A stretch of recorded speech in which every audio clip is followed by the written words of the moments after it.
जय हिंद दोस्तों, स्वागत है आपका फिर से एक बार फिजिक्स एरिया के इस चैनल पर। तो आज का हमारा टॉपिक है मानव में पोषण। इसके पहले हमने देखा था कि अमीबा में पोषण कैसे होता है। तो इस वीडियो में हम देखेंगे कि मानव में पोषण कैसे होता है। यह जो है क्लास 10th का बायोलॉजी का लेक्चर है, जिसका चैप्टर का नाम है जैव प्रक्रम। इसको लाइफ प्रोसेस इंग्लिश में बोलते हैं। तो मानव में पोषण आज हम देखते हैं।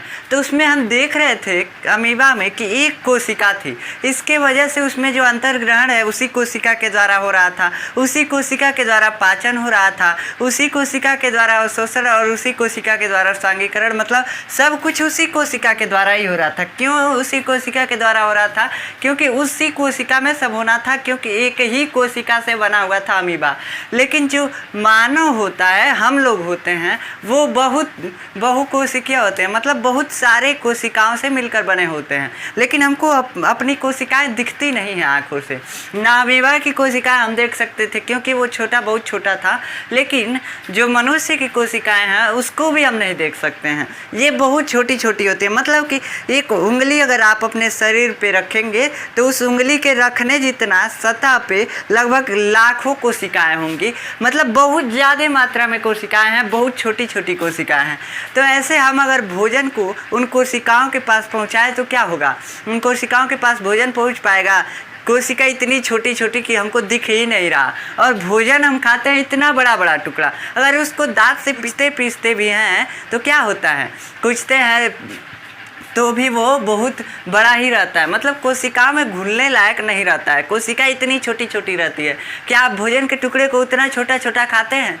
नहीं खाते हैं। तो इसके लिए जो होता है मानव में एक मतलब सुविकसित पाचन तंत्र पाया जाता है। अब ये पाचन तंत्र क्या होता है? मतलब पाचन तंत्र का मतलब जैसे कंप्यूटर एक सिस्टम होता है, जैसे उसमें लग जाता है CPU, सब कुछ मॉनिटर कीबोर्ड वोर्ड लग जाता है, तो इसको बोलते हैं गणना यंत्र, मतलब गणना तंत्र बोलते हैं। तो वो मतलब गणना करने वाला तंत्र हो जाता है। वैसे ही हमारे शरीर में जो है पाचन करने वाले अंग मिल जाते हैं, तो उसी को बोलते हैं पाचन तंत्र। मतलब जब किसी एक काम को करने के लिए कई अंग मिल जाएं तो उसी को तंत्र बोलते हैं। एक काम इसमें क्या हो रहा है? पाचन। और पाचन के लिए कितने अंग मिल रहे हैं? इतने सारे अंग मिल रहे हैं। तो ये जो सारे अंग हैं, इन समूहों को बोलेंगे क्या? पाचन तंत्र। पाचन तंत्र इन समूहों को बोलेंगे। तो पाचन तंत्र को इंग्लिश में डाइजेस्टिव सिस्टम बोलते हैं। तो देखिए यहाँ पे क्या लिखा है, इसमें पोषण की क्रिया को करने के लिए पाचन तंत्र पाया जाता है। पाचन तंत्र का मतलब जो पाचन की क्रिया करने में सहायक होंगे अंग, उनका ग्रुप है एक, उसी को हम बोल रहे हैं पाचन तंत्र। ठीक। अब इसमें जो पाचन तंत्र होता है वो दो हिस्सों में होता है, दो अंगों द्वारा होता है। पहला, अगर हम बड़े स्तर पे देखें तो दो अंगों द्वारा होता है। एक होता है एलिमेंट्री कैनाल और एक होता है ग्लैंड। तो जो एलिमेंट्री कैनाल होता है उसको हम बोलते हैं आहार नाल। आहार नाल इसको बोलते हैं। ये आहार नाल क्या होता है? आहार नाल जो होता है मनुष्य के मुख से और गुदा द्वार तक के एक पाइप होता है। यहाँ मुख से और एक गुदा द्वार तक पाइप होता है, जो कहीं मुड़ा हुआ है, कहीं फूला हुआ है, मतलब कई जगह कई टाइप में है। तो उस पूरे एक पाइप को हम बोलते हैं क्या? आहार नाल। उस पूरे पाइप को हम बोलते हैं आहार नाल। यहाँ से आया है, यहाँ पे, फिर यहाँ पे आया है, फिर छोटी आंत में आया है। अभी हम बताएंगे छोटी आंत क्या होती है। यहाँ पे घूमते घूमते कहाँ पे आ गया है? गुदाद्वार। गुदाद्वार क्या होता है? जहाँ से मल का निष्कासन होता है वही होता है गुदाद्वार। मतलब अपशिष्ट पदार्थों का निष्कासन होता है वही होता है गुदाद्वार। यानी मुँह से गुदाद्वार तक एक पाइप नुमा संरचना पाई जाती है। पाइप नुमा मतलब कि जैसे टंकी का पानी जिस पाइप से आता है उसी प्रकार से एक संरचना पाई जाती है, उसी को हम बोलते हैं आहार नाल। तो अब आज हम देखेंगे कि आहार नाल के कितने भाग होते हैं, ये किन किन अंगों से मिलकर बना होता है आहार नाल। तो आहार नाल जो है हमारे मुंह में पहले क्या होता है? पहले हमारे मुंह में दांत होता है। तो आहार नाल में पहले दांत आता है। जीभ है ना, तो पहला होता है दांत। अब दांत तक जाने के लिए छिद्र चाहिए ना, तो उस छिद्र को बोलते हैं मुख। मुंह बोलते हैं उस छिद्र को। जैसे छिद्र मतलब जैसे मुंह में जाने के लिए छिद्र जो है उसी को मुख बोल रहे हैं। और ये जो अंदर है जो खाली स्थान है जिसमें क्या क्या है, दांत है, जीभ है, बहुत कुछ है, तो उसको बोलेंगे वोकल कैविटी बोलते हैं इसको, वोकल कैविटी। इसका मतलब क्या होता है, मुख गुहा। मतलब वोकल कैविटी मतलब मुख गुहा। कैविटी मतलब क्या होता है, कैविटी मतलब एक दांत में रोग होता है, कैविटी उसका क्या होता है, दांत में एक खाली जगह बन जाता है, उसी को बोलते हैं कैविटी, जिसको देहात में लोग बोलते हैं खोड़िला। तो जिसको देहात में लोग खोड़िला बोलते हैं, मतलब खाली स्थान को कैविटी बोलते हैं। वोकल कैविटी मतलब कि मुख गुहा, मुंह के अंदर जो खाली स्थान है उसी को बोलते हैं मुख गुहा, वोकल कैविटी। अब इसके बाद जो होता है, एक यहाँ पे 2 नलियाँ पाई जाती हैं। अब जैसे हम नाक से सांस लेते हैं तो नाक का छिद्र जो है जाके मुंह में ही खुलता है, तो उसके लिए सांस मुंह से भी जाता है, तो मुंह से ही सीधा जाता है, तो उसको फेफड़ों तक पहुंचाने के लिए एक नली चाहिए। और एक जो मुंह में हम खाना खा रहे हैं, तो खाना क्या हम फेफड़ा में भेजेंगे, फेफड़ा में तो खाना भेजेंगे नहीं, क्योंकि फेफड़ा में जो है हम सांस लेते हैं, खाना भेज देंगे तो हम मर जाएंगे, क्योंकि जैसे ही खाना जाएगा फेफड़ा सिकुड़ना और फैलना बंद कर देगा, जिससे हमारा श्वास रुक जाएगा और हम मर जाएंगे। ठीक, तो इसके लिए 2 पाइप पाए जाते हैं, यहाँ से मुख से, यहाँ से 2 पाइप बन जाते हैं। एक होता है, एक जो पाचन के लिए सहायक होता है और एक जो होता है सांस के लिए जाता है। तो यहाँ पे जैसे मुख गुहा ख़त्म होता है, मुख गुहा ख़त्म होता है, वहाँ एक कीप मतलब कीप के आकार की संरचना पाई जाती है। कीप मतलब क्या होता है, कीप मतलब जैसे कि किसी चीज़ में तेल डालने के लिए कीप का प्रयोग किया जाता है। एक कुप्पी, जिसको देहात में लोग कुप्पी बोलते हैं। पहले क्या होता था, दीपक एक होता था, दीपक, जिसको देहात में लोग ढेबरी बोलते थे। तो उसमें जो है मिट्टी का तेल किप से डाला जाता था, देखते थे ना, एक ऐसे पतला नली आया होता था और ऊपर जाके चौड़ा हो गया होता था, जिसमें तेल को गिराया जाता था। तो वैसे ही यहाँ पे किप के आकार की पाई जाती है, इसमें भोजन और ऑक्सीजन को गिराया जाता है, मान लीजिए। ठीक, तो यहाँ पे ऑक्सीजन को अलग रूट में जाना है, अलग रास्ते में जाना है, और भोजन को अलग रास्ते में जाना है। तो इसके लिए यहाँ पे एक वाल्व पाया जाता है। अब इस वाल्व को कौन कंट्रोल करता है, कौन बताएगा कि कहाँ, मतलब क्या है, ऑक्सीजन आ रहा है कि भोजन आ रहा है, तो इसको ब्रेन कंट्रोल करता है। तो एक वाल्व पाया जाता है, जब भोजन आता है तो भोजन के लिए ये वाल्व बंद हो जाता है, किसमें, फेफड़ा वाले नली में, तो भोजन इधर चला जाता है। और जब ये मतलब सांस आता है तो खुल जाता है। तो इस वाल्व को क्या बोलते हैं, इस वाल्व को बोलते हैं कंठ द्वार, एपिग्लॉटिस इंग्लिश में बोलते हैं, एपिग्लॉटिस इंग्लिश में बोलते हैं। और ये जो पाइप आ रहा है खाने के लिए, अब इसको छोड़ दीजिए, अभी हम श्वास में मतलब फेफड़ों में पढ़ेंगे कि हमारा श्वसन कैसे होता है, तो इसको पढ़ेंगे, इसको अभी छोड़ दीजिए श्वास वाले को। अब आगे हम देखते हैं, पाचन देख रहे हैं तो पाचन वाले अंगों को देखेंगे। तो ठीक, पाचन वाले अंगों को देखेंगे तो यहाँ पे एपिग्लॉटिस आप जान गए कि क्या करता है, श्वास और भोजन को जाने के लिए रास्ता बनाता है कि तुमको किधर जाना है, आदेश एक तरह से देता है, एक तरह से आदेश देता है। जैसे ऑक्सीजन आता है कहता है इधर जाओ, इधर जाओ, जैसे भोजन आता है कहता है नहीं इधर जाओ, तुम इधर जाके क्या करोगे, इधर जाके इसको मार सकते हो, इसलिए इधर मत जाओ, इधर जाओ। तो ये जो है आदेश दे रहा है कि तुमको जाना कहाँ है। ठीक, तो एपिग्लॉटिस यहाँ पे एक वाल्व के रूप में पाया जाता है। ठीक, अब यहाँ पे जो है ये आ रहा है भोजन वाला नली। ये भोजन वाला नली क्या कहलाता है, एसोफेगस, जिसको बोलते हैं खाद्य नली या ग्रसिका। अब मुंह में दांत थे, दांत भोजन को चबा गए, चबा करके उसमें जीभ जो है, जीभ क्या कर रहा है, एक मिलाने का काम कर रहा है। जैसे हम कुछ घोलते हैं ना, जैसे कि आप मान लीजिए हलवा घोलते हैं, तो हलवे को घोलने के लिए चम्मच की सहायता लेते हैं, चम्मच को उसमें हिलाते हैं तो घुल जाता है हलवा। वैसे ही जो जीभ है हमारा, उसको लार मतलब मिलाने के लिए भोजन में क्या करता है, ऐसे घूमता रहता है ताकि जो है भोजन में लार मिल जाए। तो लार मिलता है यहाँ पे मुख में, उसके बाद नीचे आता है ग्रसनी में, ग्रसनी से एसोफेगस, एसोफेगस क्या होता है, ग्रसिका, इसमें आता है। इसके द्वारा क्रमानुकुचन प्रक्रिया के द्वारा पेट में आता है। हम बताएंगे क्रमानुकुचन क्या होता है। मतलब आप समझ लीजिए सीधा कि इस नली द्वारा भोजन इसमें आ जाता है अमाशय में। अमाशय एक इसी को बोलते हैं स्टमक, इसी को इंग्लिश में बोलते हैं स्टमक, यही पेट है। अब अमाशय में आता है, इसके बाद क्या होता है, इसके बाद पाया जाता है छोटी आंत। अमाशय के जस्ट बाद जो नली शुरू हो रही है, ये नली जो यहाँ तक है, ये जो है ये छोटी आंत है। यहाँ से लेकर ऐसे मुड़ी हुई कुंडलित रूप में, कुंडलित रूप में मतलब जिगजैग, मतलब कि कैसे भी मतलब मुड़ी हुई है। पाइप को कैसे भी मोड़ दीजिए, मोटर वाला पाइप होता है उसको कैसे भी ऐसे मोड़ दीजिए, वही है छोटी आंत, मतलब मुड़ी हुई कुंडलित रूप में पाई जाती है। ये कहाँ से कहाँ तक होती है, अमाशय से लेकर और बड़ी आंत तक होती है।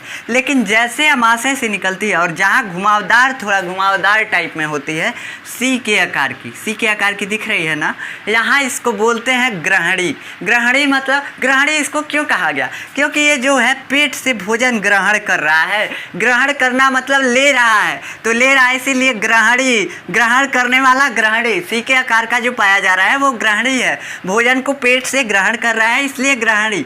अब इसके बाद छोटी आंत होती है, छोटी आंत के बाद बड़ी आंत होती है। अब ये जो छोटी आंत होती है ये जो है बड़ी आंत से लंबी होती है, लेकिन फिर भी हम छोटी आंत को छोटी आंत क्यों बोलते हैं, क्योंकि जो भोजन है, ज़्यादा भोजन बड़ी आंत में आ सकता है। क्यों बड़ी आंत में आ सकता है, क्योंकि भोजन मोटाई में, ये जो बड़ी आंत है वे मोटाई में मोटी होती है और जो छोटी आंत है वो पतली होती है। पतला पाइप समझ लीजिए और मोटा पाइप समझ लीजिए, ठीक।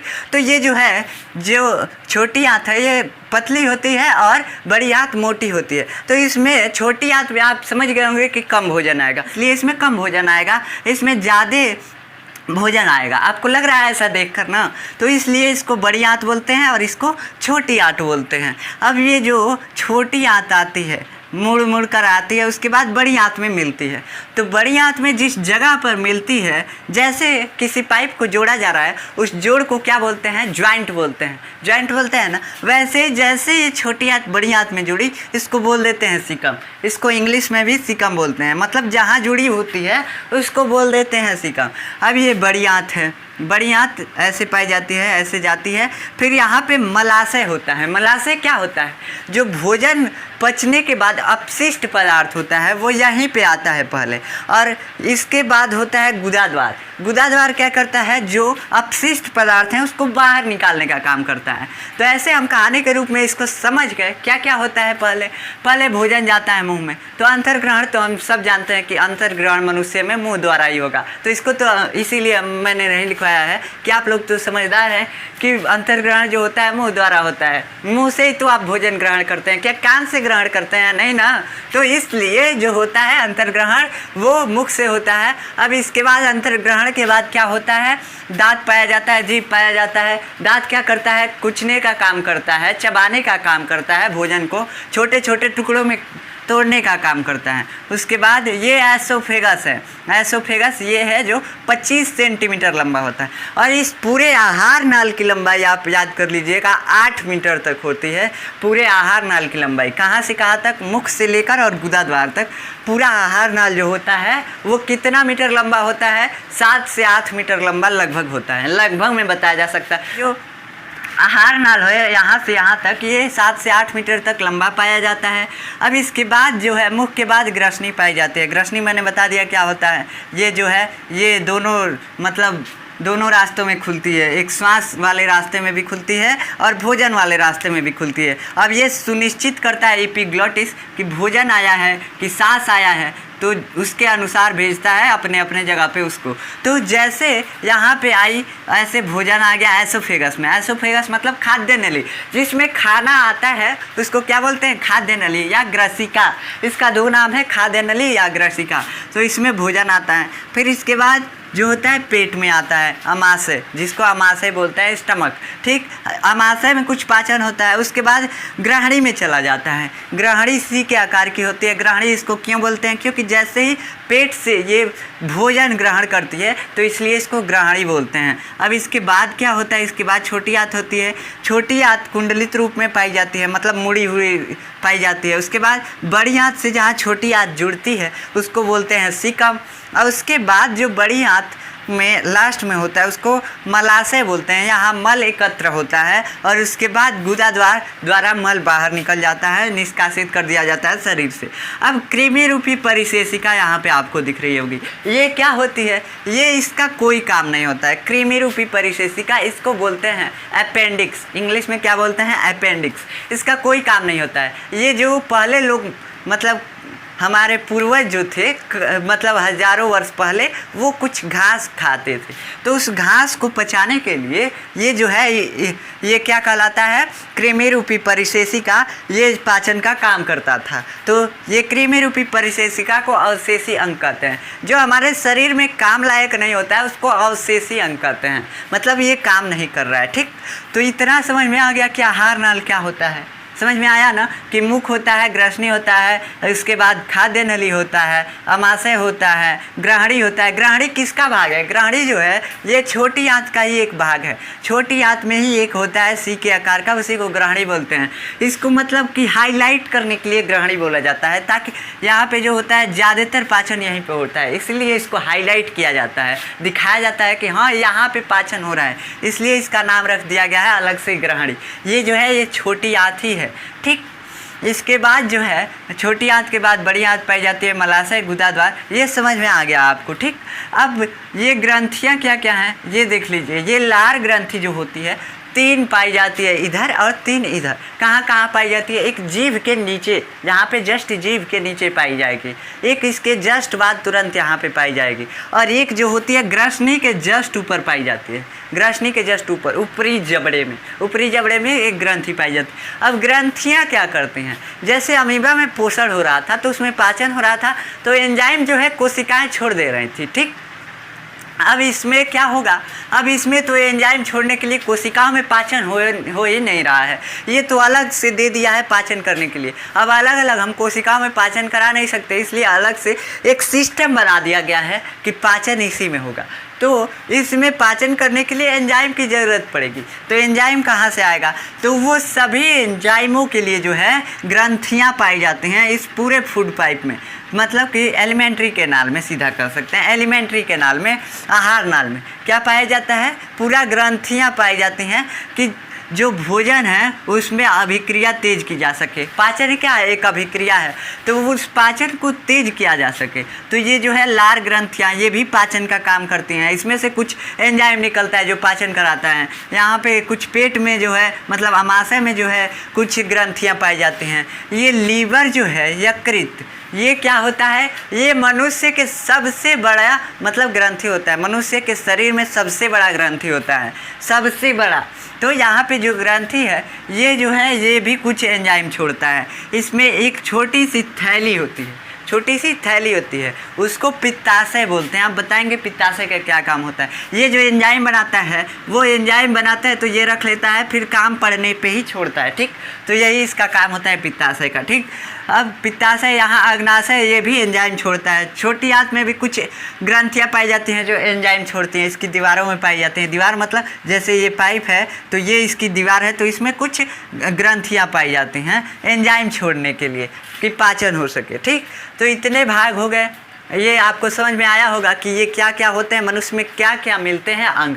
अब इन सब के कामों को हम डीपली में अगले वाले लेक्चर में देखेंगे, जिसमें हम देखेंगे कि मनुष्य में पाचन कैसे होता है, लार ग्रंथियाँ कैसे पाचन में सहायक होती हैं, लीवर कैसे सहायक होता है, अग्नाशय कैसे सहायक होता है, ये क्या क्या काम करता है, कौन सी एंजाइम कौन छोड़ता है, क्या क्या होता है, तो पाचन होता है।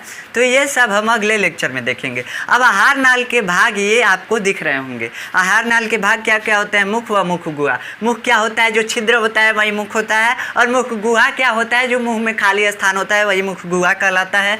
ग्रसिका या खाद्य नली, जिससे भोजन जो है अमाशय में जाता है उसी को बोलते हैं ग्रसिका, या जो होता है खाद्य नली, मतलब जिससे खाना जाता है पेट में, उसी को सिंपल बोलते हैं ग्रसिका या खाद्य नली। अमाशय जिसमें भोजन एकत्रित होता है, इसी में कुछ पाचन भी होता है। ठीक, इसके बाद ग्रहणी क्या होता है? एक छोटी आंत का एक भाग होता है जहाँ पे अधिकतम पाचन हो जाता है। इसके लिए इसको हाईलाइट करने के लिए लिखा गया है, इसका नाम रखा गया है। ठीक, तो ग्रहणी छोटी आंत का एक भाग है। ठीक, जो सी के आकार का होता है। अब छोटी आंत ये जानते हैं आप कुंडलित रूप में पाई जाती जाती है। सिकम, सिकम क्या है? सिकम जो है वो बड़ी आंत और छोटी आंत को जोड़ने वाला जोड़ है, जो वही सिकम कहलाता है। बड़ी आंत, बड़ी आंत आप देख रहे हैं कि ये बड़ी आंत है जो ये पाई जा रही है, ये क्या है? बड़ी आंत है। यहाँ से यहाँ तक, यहाँ से लेकर और यहाँ तक बड़ी आंत है, ठीक। उसके बाद मलाशय, मलाशय जिसमें मल एकत्रित हो रहा है, और गुदाद्वार जिससे मल का निष्कासन हो रहा है, जिस रास्ते से मल का निष्कासन हो रहा है उसी को बोलते हैं गुदाद्वार, ठीक। जिससे लैट्रिन का निष्कासन होता है उसी को गुदाद्वार बोलते हैं, ठीक। अब यहाँ पे कृमि रूपी परिशेषिका, इसको क्या बोलते हैं? इसको बोलते हैं अपेंडिक्स। याद रख लीजिएगा, कृमि रूपी परिशेषिका एक अवशेषी अंग है, इसका इंग्लिश में नाम होता है अपेंडिक्स। ये कुछ काम का नहीं होता है। तो आप समझ गए होंगे कि आहार नाल के कितने भाग होते हैं। अब मिलते हैं अगले लेक्चर में, तब तक के लिए जय हिंद।